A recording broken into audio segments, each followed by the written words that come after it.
礼拜即将开始，请将手机关静或关机。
大家平安，很开心，我们就再次聚集到这里，让我们一起站起来敬拜神。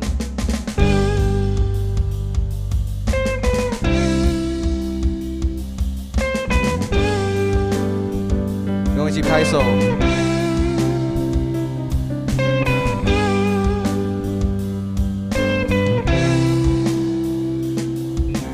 哈利路亚，哈利路亚。这里有荣耀，哈利路亚，哈利路亚，这里有一直永留，哈利路亚，哈利路亚，这里有光明自由，敬拜神映入众水涌流，永活的主你在这里，从头再唱一次，哈利路亚，哈利路亚，这里有荣耀。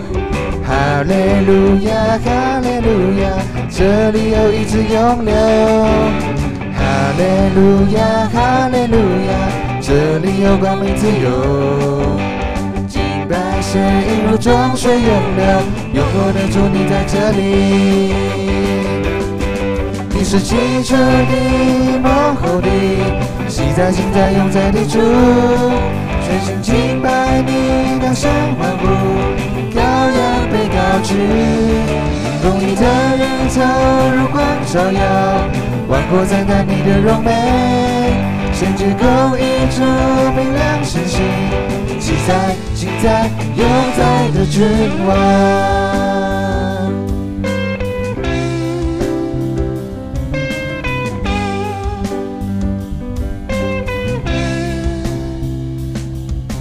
哈利路亚，哈利路亚，这里有荣耀。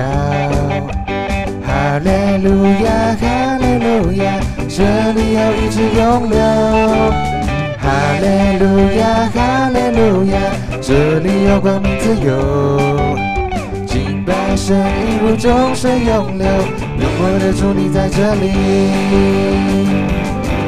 你是起初的，幕后的，昔在今在永在的主，全心敬拜你，大声欢呼，羔羊被高举，公义的日头如光照耀，万国赞叹你的荣美，显至公义主明亮神性，昔在今在永在的君王。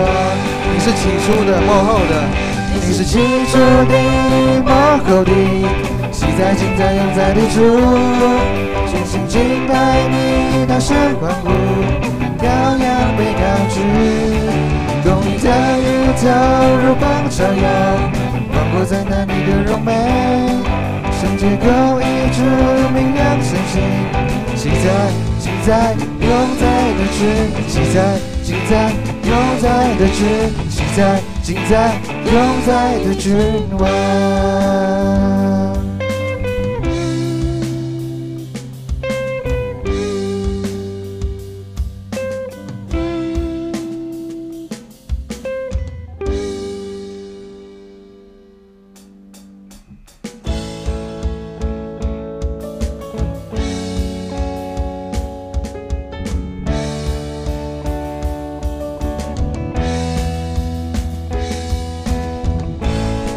赞美，你是万有主宰。我全人受造全因你恩典，你的爱点燃心热情，你话语更是新命令，你道路我必要尽心全力，与你同行，有你居住在我心，我要不停向前行，我愿能更像你，与你在国度里飞行，有你居住在我心，我要勇敢向前行，我愿能更像你，信心充满与你同行，永远不放弃。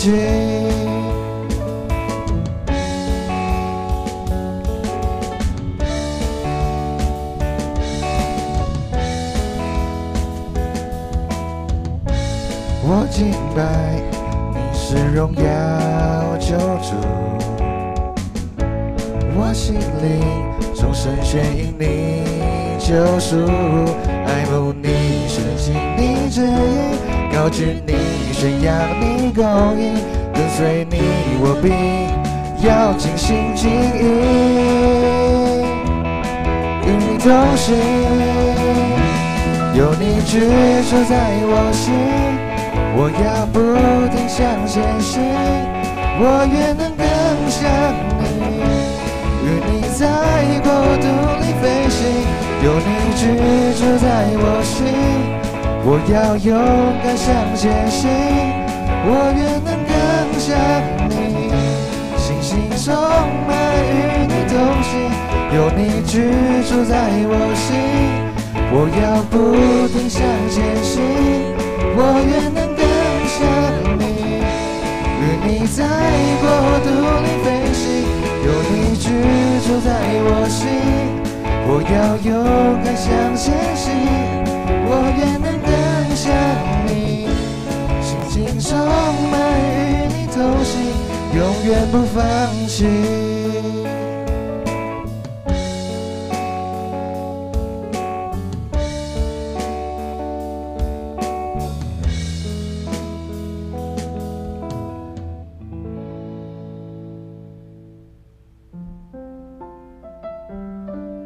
一起安静心来唱这首歌。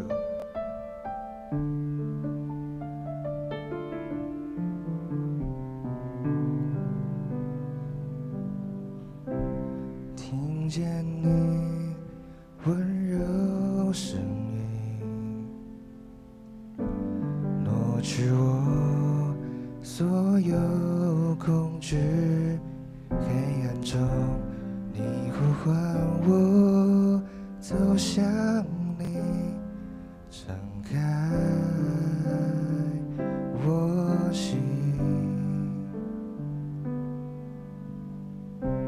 过去我风闻有你，如今却亲眼见你，我决定不再依靠我自己，一生只为你，在我身旁没离开过，不停守候着我，你无尽的爱拥抱我，虽跌倒软弱仍爱我，在你眼中看见真实的我，释放我自由，过去我风闻有你，如今却亲眼见你，我决定不再依靠我自己，一生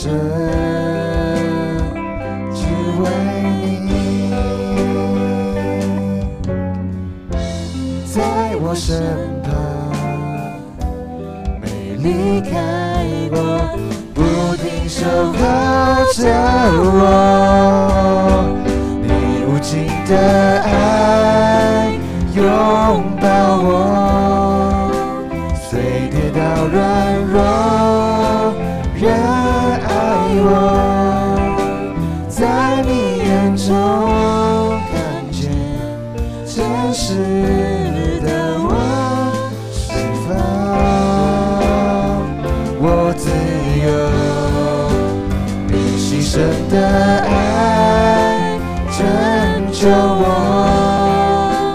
用定格诉说，不放手，在你眼中看见真实的我，你是全所有，你无尽的爱拥抱我，虽跌倒软弱，仍爱我，在你眼中看见全新的我，释放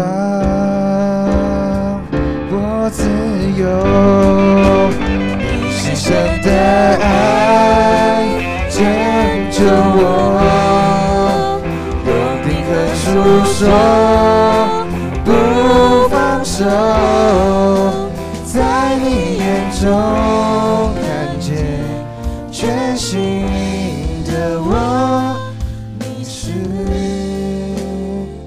全所有。听见你温柔声音，挪去我所有恐惧，黑暗中你呼唤我走向你，敞开我心。让我们一起来做一个祷告。亲爱的上帝，感谢你用你无尽的爱拥抱我们，拯救我们。就算我们跌倒软弱，你仍一直在我们的身边守候着我们，从来没有离开过。求你让我们时刻记得，无论我们往哪里去，主你一直与我们同在，使我们不再想着依靠自己，而是全心的依靠你。奉主耶稣基督的名祷告，阿们。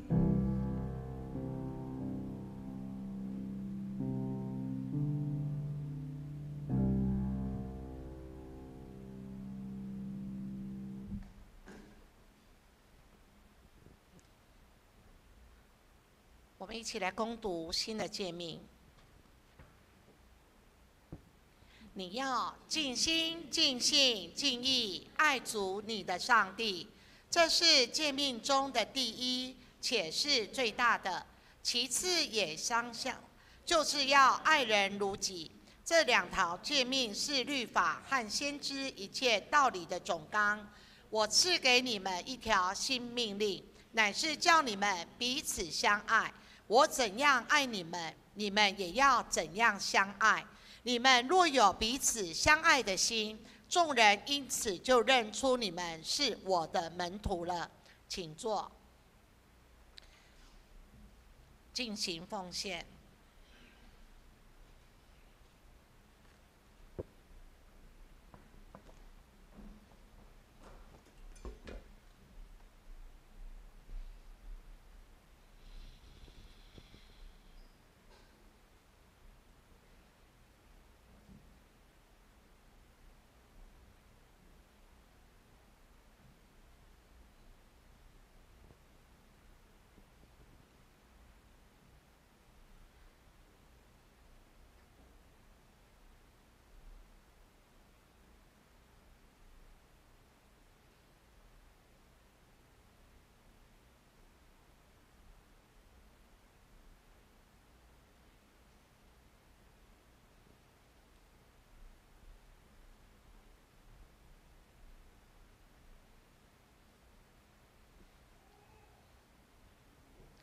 们一起做奉献祷告。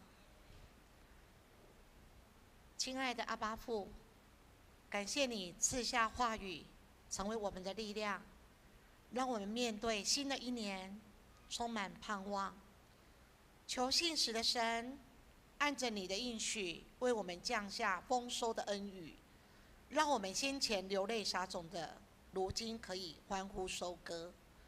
让我们抱着这样的期待，有勇气付出更多的爱，使我们在基督里欢喜快乐的爱神、爱人，把我们所得的好处分享出去，领受更多从你而来的丰盛恩典，使我们给得出去，祝福就流得进来，愿意被你扩张境界，可以装进更多福分。相信你过去既然已经恩待我们，新的一年你必更厚恩待我们，让我们对将来的日子有指望，这指望永远在你身上。感谢天父垂听我们的祷告，我们要用主祷文一起向你祷告。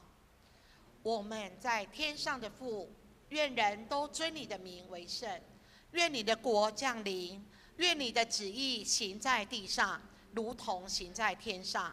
我们日用的饮食，今日赐给我们，免我们的债，如同我们免了人的债，不叫我们遇见试探，救我们脱离凶恶。因为国度、权柄、荣耀，全是你的，直到永远。阿们。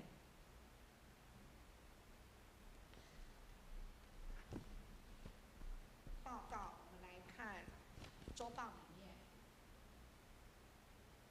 ，2月19日，星期日要举行本年度第一次圣人典。想要受洗接近你的，请向牧师报名。在上帝的恩约中，凡属基督的人，请预备自己与主同坐席。那2月19日礼拜后，我们随即要召开今年度定期会员合会。那要听取各部事工计划与财务报告。因出席会员名单已经张贴在楼下公布栏，当天无法出席的，请务必在2周内向小会员请假。我们也欢迎会籍虽然没有在我们教会的弟兄姐妹，也可以共同列席关心。那请各团契会长最迟在今天将合会手册资料、2022年事工报告及2023年事工计划财务报表交给干事会诊校对编印和合会手册。那有想要索取纸本合会手册的弟兄姐妹，请到柜台登记，因为你有登记，我们就会给你纸本；如果没有登记的，我们就当天会看泡泡影，上面都有资料。那本主日我们下午2点，建成篮球联盟本球季第2场比赛于建成国中体育场展开。本季出场的场次已同步刊登在周报内页。这个我们总共6次，这一季里面1到3月有1月1号、1月29、2月5号、2月19、3月5号、3月19。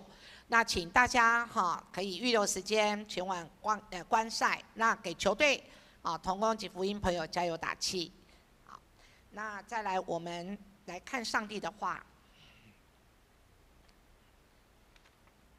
上帝的话记载在创世纪28章10节到16节，创世纪28章10节到16节，我来读，请大家一起来看。雅各出了别是巴，向哈兰走去，到了一个地方，因为太阳落了，就在那里住宿，便拾起那地方的一块石头，枕在头下，在那里躺卧睡了。梦见一个梯子立在地上，梯子的头顶着天，有上帝的使者在梯子上上去下来。耶和华站在梯子以上，说：我是耶和华，你主亚伯拉罕的上帝，也是以撒的上帝。我要将你现在所躺卧之地赐给你和你的后裔，你的后裔必像地上的尘沙那样多，必向东西南北开展。地上万族必因你和你的后裔得福。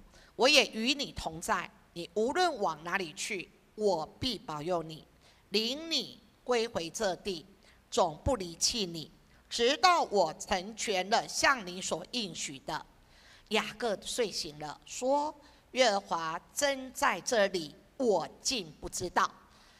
今天牧师要正道题目是上帝无止境的爱。我们把时间交给牧师。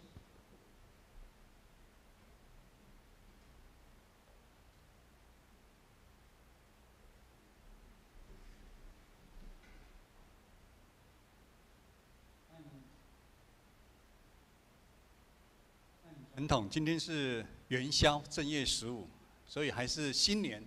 那也很多弟兄姐妹今年过完年之后是第一次回来教会，所以我们在左右邻居的弟兄姐妹，我们互道新年快乐。听到新年快乐，都会有好多好事发生啊！我们同心祷告。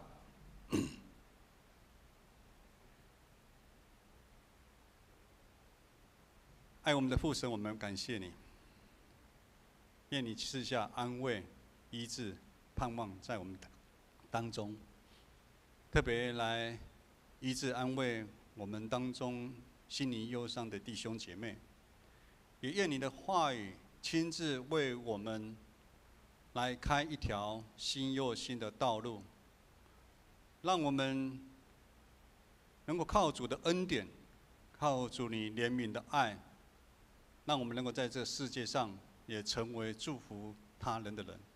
同心祷告祈求，奉靠耶稣基督的名，阿们。我们教会都有新眼光读经，按照新眼光读经，2023年我们是一个新的里程开始，每4年一次。新年是从创世纪开始，所以大家可以知道，这连续2个月都是一个创世纪。创世纪里面的经文其实都是很多的故事，很多大家耳熟能详的故事。3个礼拜结束的时候，我们2位牧师在楼下，在外面一样跟大家道平安，送大家离开这边。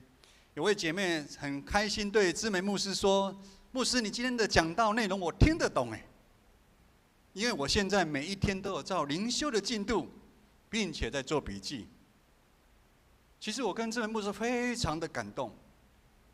信仰真的是个人的，大家可以看到，我们不会勉强大家一定要有一个什么样的一个读经，但是我们都立出来了，因为信仰真的是你自己的，你要自己去追求。看到他那么喜悦的心灵饱足，我跟知梅牧师其实非常的得到安慰。有名的神学家加尔文这么说：一篇好的讲章，听的人要负一半的责任。意思是说，如果听的人没有受教的心，听完讲章没有去做，再好的讲章都没有办法对你、对教会带来任何的利益。以前牧师要再强调的就是，如果我们没有读圣经，没有为了今天礼拜的经文我们做预备，说实在话，你很难很快进入我们要讲到的内容里面，因为我们是讲道。我们不是在演讲，演讲其实你很快，你到一个地方你要去听演讲，你很快就知道他要讲什么。但是讲道是不一样，就像牧师今天整个创世纪里面我要介绍的人物，以撒、利百加、以扫、雅各，如果你圣经都没有读，你觉得这4个人到底是什么关系？你分不清楚。愿新的一年，我们建成教会能够成为一个爱读圣经的教会。透过读圣经，让我们经历上帝满满的爱，在我们建成教会。今天经文的主角是亚伯拉罕的孙子，以撒的儿子，他叫雅各。雅各的故事非常的精彩，因为他的故事非常的有人性化。在生活当中，我们可以看到很多雅各的身影。今天的创世纪28章10到16节。描写雅各，他在成为一个亡命之徒啊，台语叫做糟喽。所以牧师可能要前庭提要一下，解释一下，之前到底发生了什么事？雅各他为什么会成为亡命之徒？上个礼拜志梅牧师在讲到，特别讲到，在信仰旅程当中，我们常会碰到两难之间的事情。但在大部分的时候，我们还会考虑到自己。我们常常会用让我们生命当中的罪恶抓住我们的心怀意念，用我们的血气引导我们前面的判断、跟思考、跟做法。今天的经文描写了一个家庭，父亲爱大儿子，妈妈爱小儿子雅各。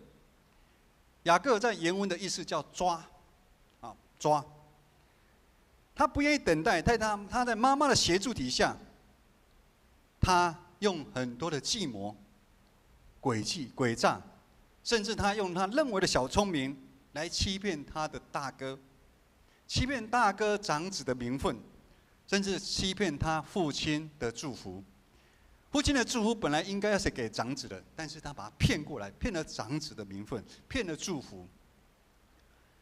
妈妈利百加是共犯。参与计划，最后换来了结果是什么？兄弟不和，家庭四散。大哥以扫啊，他这2口气不是1口气哦，2口气哦，他的长子名分也没了，祝福也没了，他这2口气他咽不下去，他说我要杀死我这个弟弟。妈妈知道了，就借口让雅各前往哈兰比如在台北好了，借口叫他前往屏东回母舅的家去娶媳妇。妈妈的计划是让雅各有逃走的机会。弟兄姐妹，有没有觉得这样的故事在我们台湾8点档？我常常每次回金门的时候，看我妈妈在看8点档那些班档，就是都在演这些婆媳的问题、兄弟的问题竞争。是我们这个世界很真实的显露出来，竞争，国家跟国家的竞争，俄罗斯欺负乌克兰，强欺弱。我们人凭着血气，从小就开始竞争。我们说拼命。在家里面，我们常常看到竞争财产；学校里面呢，我们彼此竞争，谁的分数高低；出社会。竞争比较什么？谁的薪水高低？人跟人之间充满了不安及信任感。有一句话说：“各家至少门前雪，休管他人瓦上霜。”我自己就顾好了，火烧到隔壁就好，在隔壁没到我家我不管。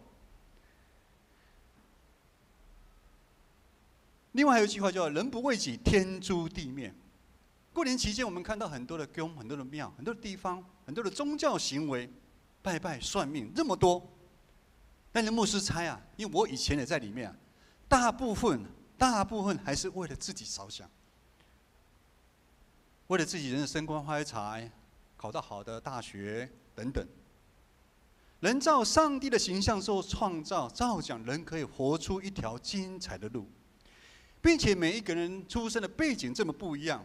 每一个人的恩赐才干也这么的多样，我们可以从上帝的创造知道。大家都知道，牧师清晨都会去运动去运动那边在那个双连跟中山中间的上面叫新中山那边旁边很多的树有一株雀榕里面长很多果子那我在那边运动就听到那个鸟叫声其实蛮好听的。有一天我突然看到那个鸟眼睛竟然是红色的。来，请问一下弟兄姐妹，有看过鸟眼睛是红色的举手？一个。刚刚台语堂也只有1个举手，华语堂只有1个。上帝的创造是这么多样丰富，我们还是有很多我们不知道的。可惜我们人为什么要让这个世界控制我们应该要如何？我们活在很多的比较，很多的人情世故里面。我们是不是感觉其实我们很多的压力，连带的我们影响我们身边的很多我们的家人，他们其实快受不了了。以牧师那个刚出社会的那个年代80年代，出社会打拼的就是希望有五子登科，有房子有漂亮的老婆，生孩子，等等。源头是什么？就是不想输嘛，想要争一口气嘛。你有我也要有，最好是我有你没有，都想要出头天。累不累？其实真的蛮累的，也影响到自己的家庭。另外，当我们来到教会，我们需要伪装吗？展现好了给弟兄姐妹们看吗？其实常常牧师弟兄姐妹都会互道平安平安，真的你有平安吗？其实如果你很多内心你根本没有平安，你这样想是你要顾你的面子吗？还是你怕其他弟兄姐妹看出你软弱的一面？还是其实是你内心有很多的骄傲？我只要关心别人，我不要别人来关心我。我们的生命有时候就像此刻的雅各一样，陷入一个很悲哀的习惯，就是成为亡命之徒啊！弟兄姐妹，亡命之徒其实是一个很辛苦，你就要去躲起来啊！后面有追兵啊，前面你不晓得要去哪里啊！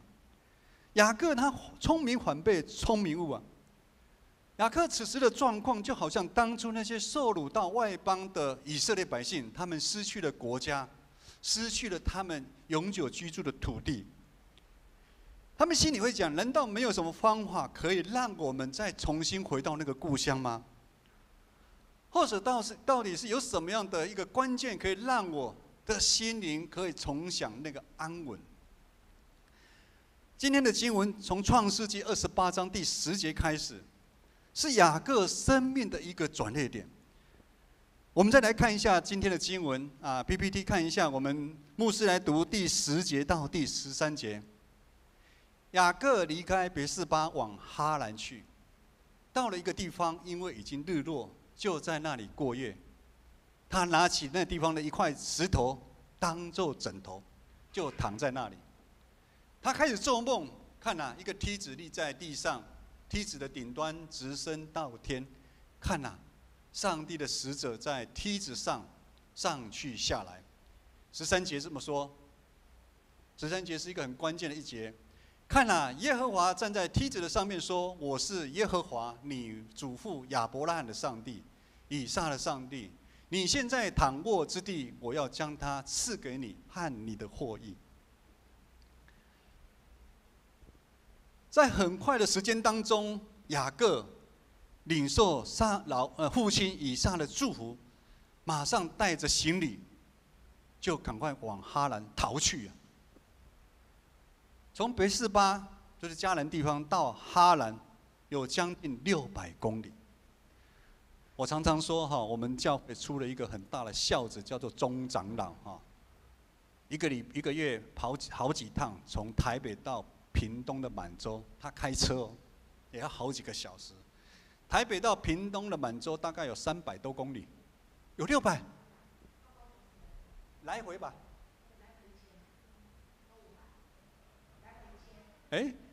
Google 一下，有那么长啊？真的？哦，那我跟要立正站好了。好，那意思就是说，雅各现在逃的地就是这样，要从台北逃到屏东的满洲，这么远。他没有宾士车，他不晓得是走路还是骆驼，经文都没有写。这个很长的路途，而且是在亡命的心境。雅各第一次离开他原本熟悉的环境。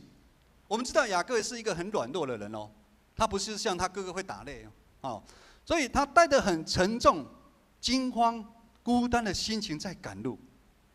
经文说到，在赶路的中间，天色暗了，他没有找到客栈的马房，连客栈的马房都没有。他在一个荒郊野外的地方，拿了一块石头就睡了。荒郊野外代表什么？荒郊野外代表随时有生命危险。你在晚上睡觉，不知道有什么东西会来攻击你。雅各拿起一个枕头来，拿一块石头当枕头。这个石头不只是当做枕头这石头其实还可以当做武器就是说，雅各你看他永远都在算计，他很厉害的。他讲我在睡觉，如果有怪物或什么来攻击的时候，我拿石头可以来当做武器。雅各目前他不会再想到父亲的祝福了，他现在心里面想就是他怎么样活下去。我们应该会很好奇，这时的雅各带了什么的心情，在这样黑暗的夜晚里面来睡去。在座的弟兄姐妹都至少活了20-30年、40年、50年、60年。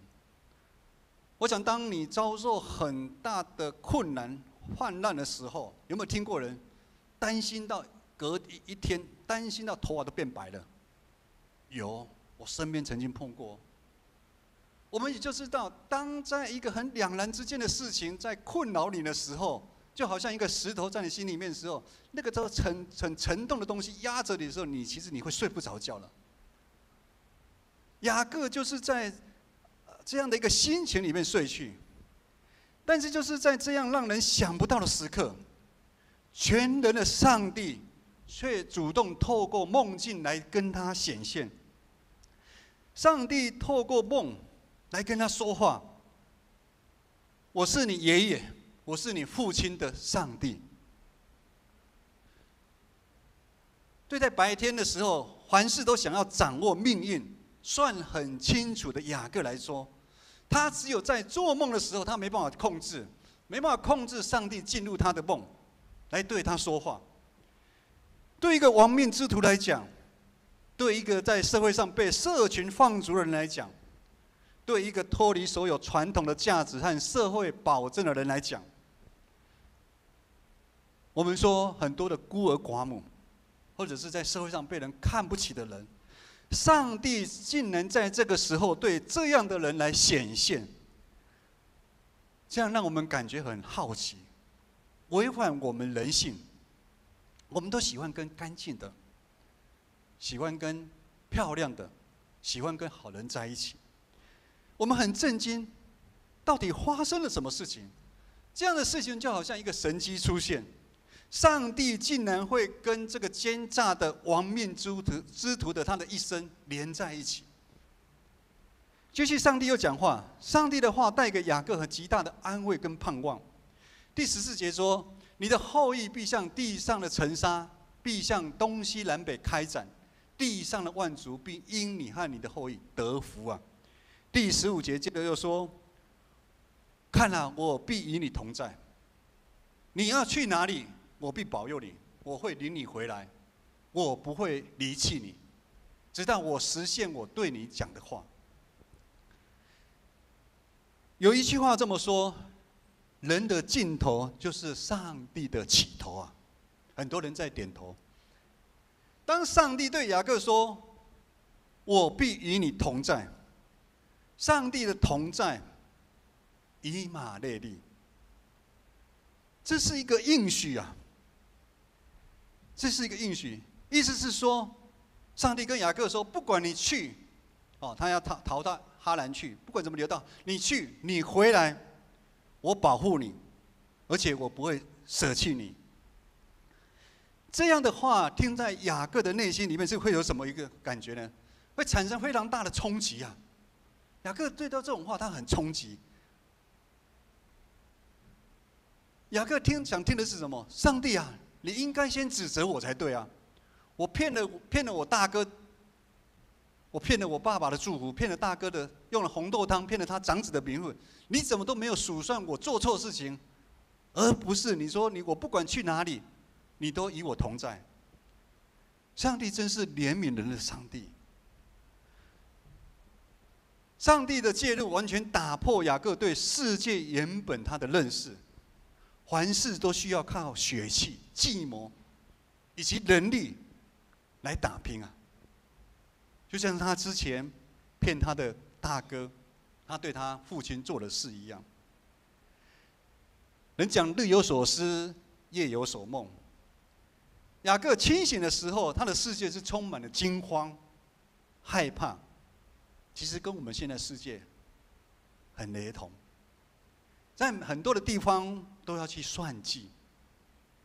照讲啊，他睡觉的时候应该会做噩梦嘛。照讲他睡觉应该做噩梦，但是如今，上帝透过梦亲自走入到雅各的生命当中。上帝进入他的梦中，进入雅各的生命当中，代表什么？福音也进入雅各的心。梦中雅各有上帝同在的应许，这是一个雅各超越对生命狭隘的想法。他以为生命只有自私的目的啊！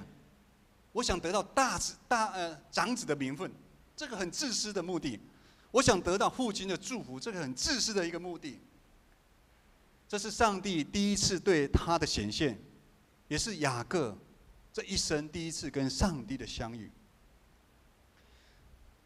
上帝是创造宇宙万物的上帝，他也掌管着我们生、掌管我们死的上帝。上帝的同在代表什么呢？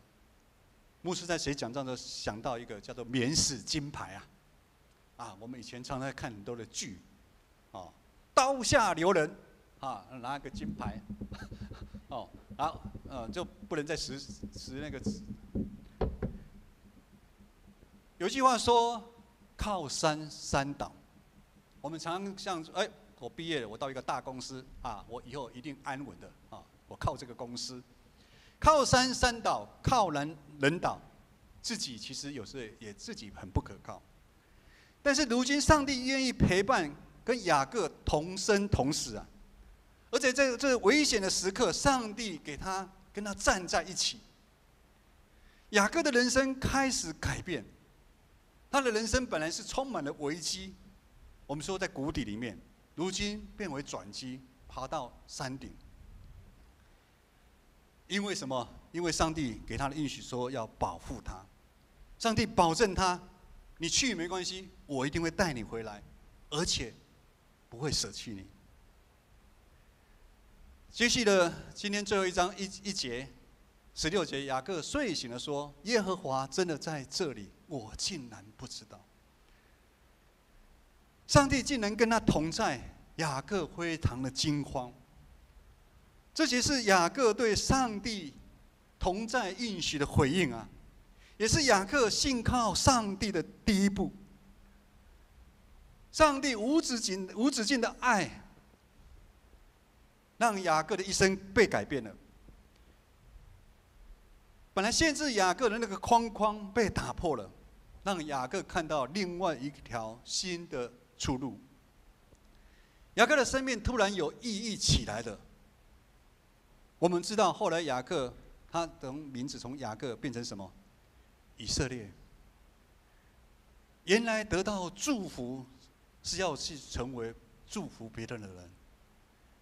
弟兄姐妹，上帝无止境的爱一样的爱着我们，而且并且爱到底。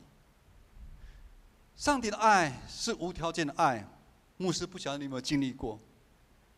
今天不是雅各做了什么好事，而且是雅各做了那么多的坏事，上帝一样爱他，就好像在座的我们一样，甚至为了要洗清我们的罪恶，赏赐了他的独生爱子耶稣基督，担当了原来属于我们的罪，让我们可以跟雅各一样，有重新一条新的出口这个也是如今为什么我们可以坐在礼拜堂敬拜上帝的原因因为我们已经找到一条新的出口。21年前，牧师跟大部分的台湾人一样，都不认识耶稣，也一样在拜拜。牧师从来没有想过有一天我会走到礼拜堂来，甚至信耶稣，甚至成为传道人。过去当我在生活当中、工作当中遭遇极大的困难的时候，上帝主动走入我的生命，我也愿意打开我的心胸，打开我的心，悔改，接受上帝，成为我生命的救主。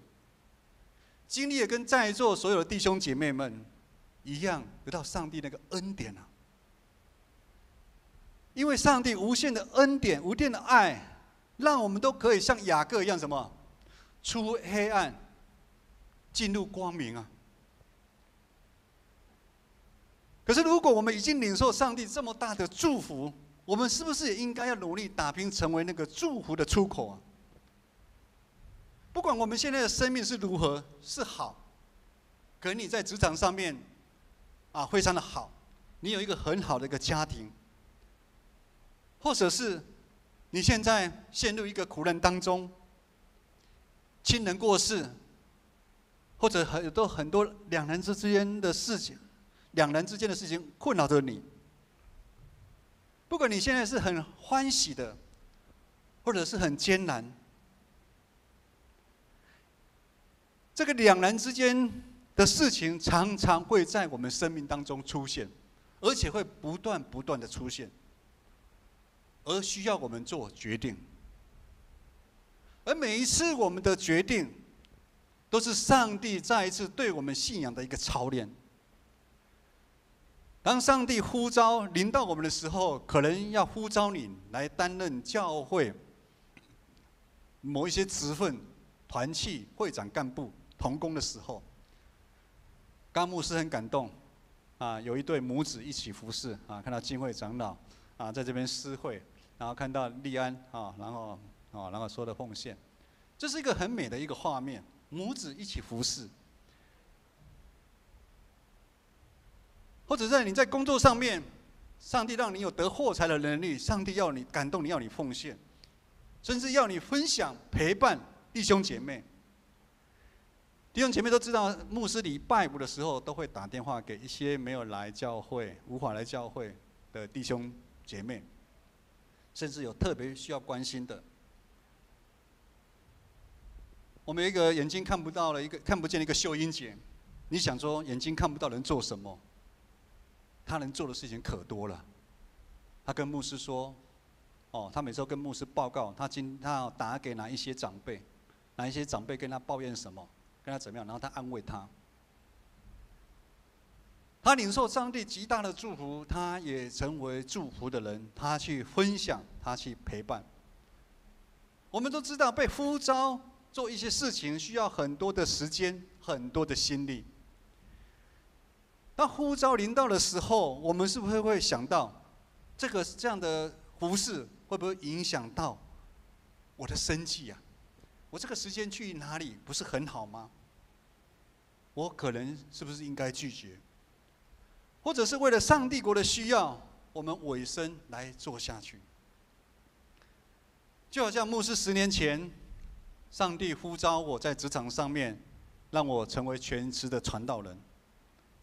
牧师在这次圣歌队的退休会有分享，因为离信主的时候，信主到呼召是10年，然后呼召到现在又10年，有很多不同的一个想法。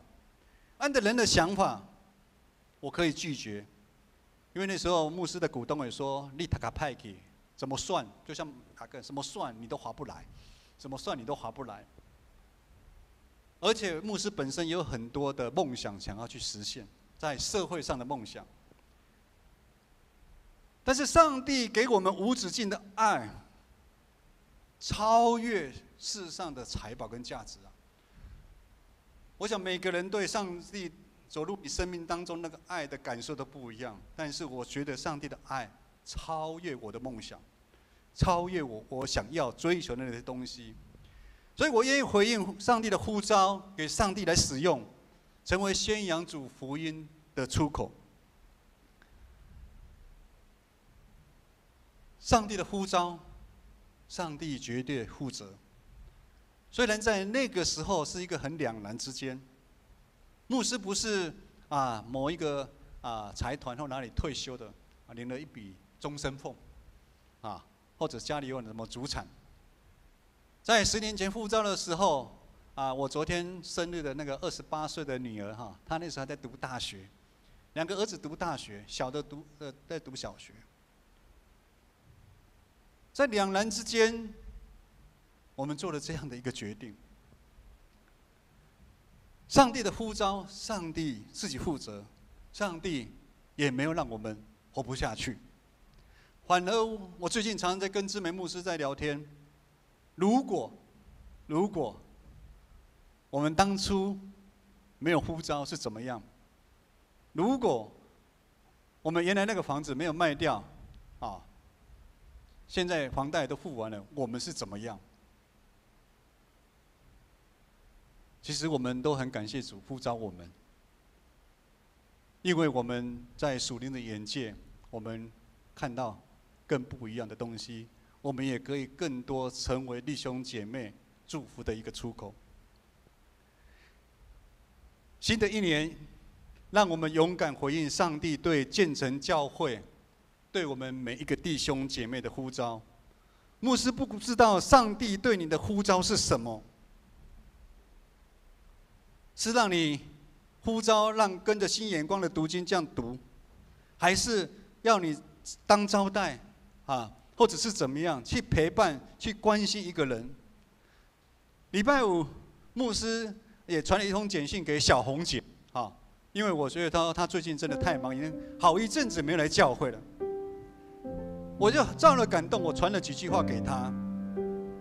最后小红姐回我说：“牧师，你怎么知道我腰闪到了？”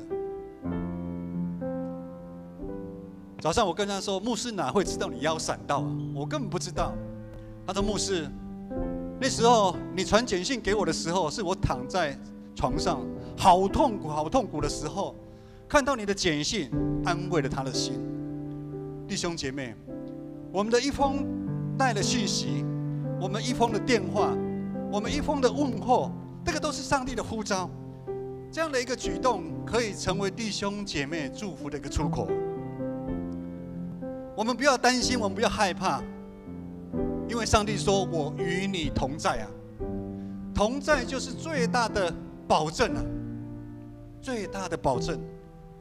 上帝的同在就是他会给你力量，他会给你平安，甚至你好像觉得你因为要服侍你很多的东西你没有去做。牧师不是成功神学，但是牧师会说，上帝会加倍的祝福你，因为当你愿意顺服上帝去做的时候，上帝就祝福在前面了。弟兄姐妹，我们点一下，一起站立来唱这首《无尽的爱》。雅各的生命就好像我们的生命一样，仿佛在诉说我们信仰的里程，如何从黑暗中到光明，如何从在低落当中，我们慢慢看见新的一条出路。我们请敬拜团带领我们。我们一起来唱回应诗。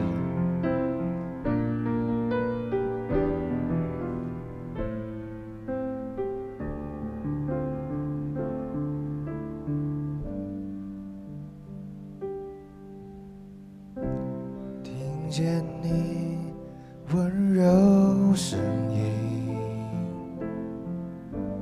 挪去我所有恐惧。黑暗中，你呼唤我走向你，敞开我心。过去我风闻有你，如今却亲眼见你。我决定不再依靠我自己，一生只为你。在我身旁离开过，不停守候着我，你无尽的爱拥抱我，虽跌倒软弱仍爱我，在你眼中看见真实的我，释放我自由，你牺牲的爱拯救我，用定恒束手不放手，在你眼中看见真实的我，你是前所有。弟兄姐妹，我们来问一下我们自己：你自由吗？我们以为的无忧无虑的环境就是自由，我们以为靠自己就是自由，我们以为当工作上面我们得到了财富就是自由吗？我们以为离开了父母就是自由。弟兄姐妹，唯有让上帝无止境的爱一生来拥抱我们的时候，唯有我们打开我们的心门，让上帝进入我们的心的时候，才是自由。也唯有真实的我面对上帝的时候，才是真的自由。也唯有一生一世依靠他、行态他旨意的时候，我们才可以得到真正的自由跟释放。愿我主耶稣基督的恩惠、天父上帝的慈爱、圣灵的感动，与你们同在，从今时直到永远。阿们。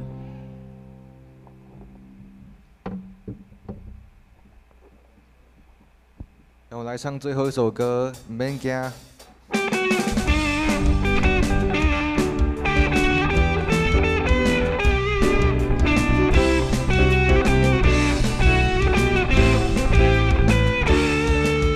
主，求你使用我，主再见我，是被掳的释放，瞎眼的看见，叫那受压制的自由。大声说，大步走，带着主所赐的力量，勇敢地面对每天的不一样。每天走回家，有主同行，我不害怕，我要去传扬，每天都说哈利路亚。哦哦哦哦哦哦哦哦哦哦哦。哦哦哦哦哦哦哦哦哦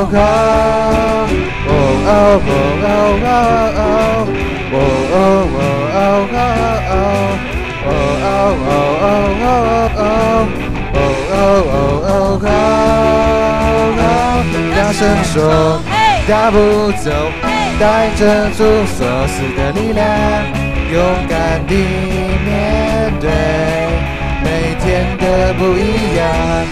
每天走回家，有主同行，我不害怕，我要去传扬，每天都说